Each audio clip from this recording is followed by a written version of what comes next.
before we get started, put those hands together and go, ooh-wee, and we're going to get started. So put those ooh-wees. I want to see the ooh-wees come up. So what we're going to do, we always start off Trending Thursday from a market overview perspective. Let's always know what's going on in the market. Before you pull the triggers, now the ooh-wees are coming in. Thank you for that. Before you do anything in the market, you've got to know what's going on. So I always start off with the home page of the VectorVest software. All right, there we are. We do this every night in the Daily Color Guard Report. We do it on Fridays in the Timing the Market. But for those of you who may not be VectorVest subscribers, we always look at what's going on in the market before we pull the trigger on any trade. When you open up the VectorVest software, this is the home page, and it gives you a lot of great information as to what's going on before you even enter from the home page into the software.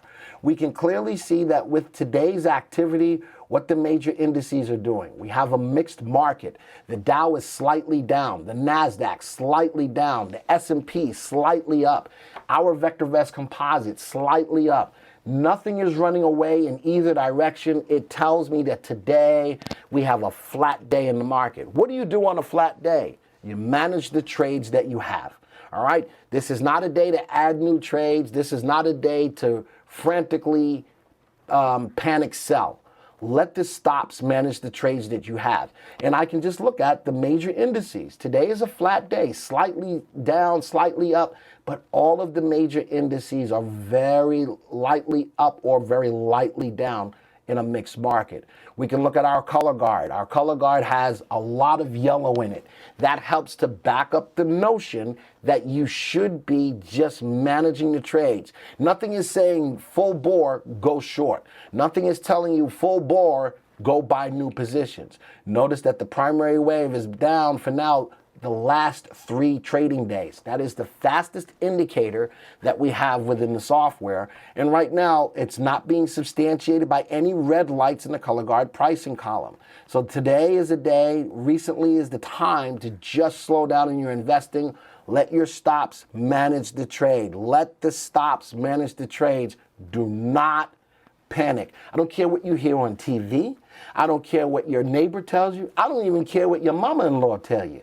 What you need to do right now is just slow down in your investing, and a tool like VectorVest helps to substantiate the idea that you just manage the trades that you have.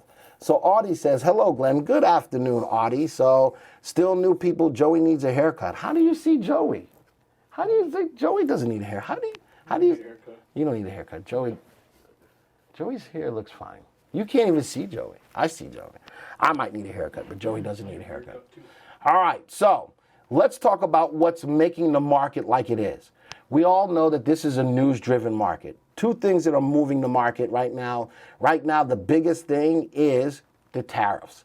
All right, and the tariffs on a good day, somebody says, hey, China and U.S. will come to the table, we'll have a good up day. Anything that says, well, China and U.S. may not come to the table, or the president is going to enforce more tariffs, we're going to have a bad day. Well, today we didn't get much in the way of tweets, so the market is just settling into moving flat. So let's start off with our first news story. We're going to start off with, not Alibaba, we're going to start off with what's going on in the market. And this was a couple of days ago. Trump says the trade war with China could drag on.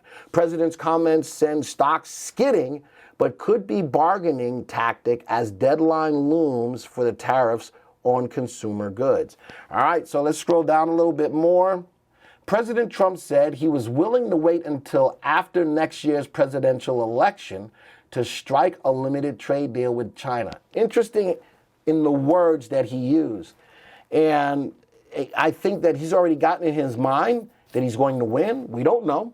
But in his mind, he says he might wait until after the presidential election to strike. The only way that he could do it after the presidential election is if he remains president, right? Sending stock prices down and casting doubt on whether the two sides will find enough common ground to head off new tariffs. So let's take a look at how this kind of news is affecting what we look at for gauging what's going on in the market. I'm going to get into the software, and I'm going to go to our watch list of stocks that we're going to look at today. Where's that? Right there. Boom. Is that the one I want, Joey? Yep. All right. So I don't want the stock viewer. I want our watch list. We're going to go to the Trending Thursday. Here's our stocks that we're going to talk about today. In this watch list, we have 18 stocks, all right? But they're going to be in subsets. So the first thing we're going to look at is what the news about the tariffs, how that's affecting the market. And the two ticker symbols that I'm going to look at for that are going to be the VVC, which is the VectorVest Composite, and then I'm also going to look at the SPY, or the S&P 500. So let's go take a look at these two graphs to get an idea of the news about the tariffs, how it's affecting the market. How did that just happen? Stop touching my machine, Joey. Spiders, VVC, right click. Let's view the stock graph. Let's move this over. Notice that my graph is pretty simple. I'm looking at the S&P 500. This is what the majority of people will use, especially if you don't have VectorVest, to gauge what's going on in the market. On my graph, I do have a 20-day exponential moving average, which is depicted by this purple line. You can see that the market has been going up nicely. With the news about the more tariffs, the market fell below the 20-day exponential moving average. But look at that. We bounced back above over the last couple of days. Today, as you can see, the S&P 500 has got a closed bar. Let's put this on a 3-month graph.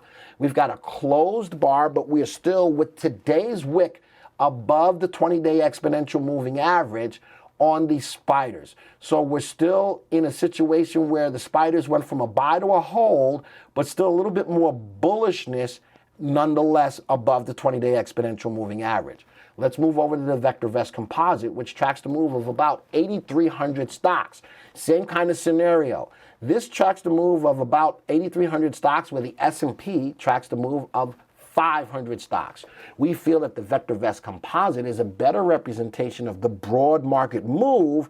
This is why we use it for market timing. Now, Jay says, where did you get these stocks from? These are the stocks that I choose every week that are in the news to put into this watch list. We create this watch list every week of the stocks that we're going to talk about from a news perspective. Saborian says, trade your plan your trades. Absolutely. So based upon what we see right now, the VectorVest Composite did the same thing, closed below the 20-day exponential moving average a couple of days ago, but look at it, bounced back above. Look at the earnings per share on the VectorVest Composite, still overall higher than it was 3 months ago. Earnings as a whole is still rising.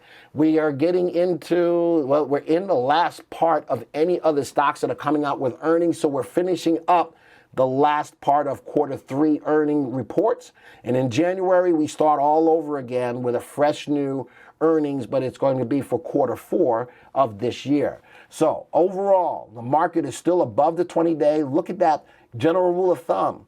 As we're looking at the VectorVest Composite using this as a moving average, if it's above the 20-day exponential, it's okay to be in the market.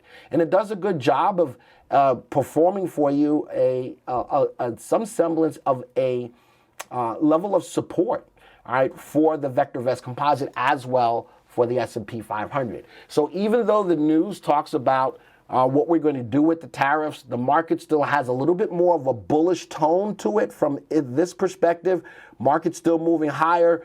To say that we're still in an uptrend in the market, we need to be taking out this most recent high, but still trending higher from this low back in early October. So that's how the tariffs are affecting the market. And there we go. That's our first story. Thank you for taking the time to watch this video. Now, if you're new to the software or would like refresher information about the software, click on this Getting Started video right here. Thanks to all of your input, here's a YouTube video that we think would be perfect for you. Click right here. If nothing else, folks, just hit the subscribe button right here.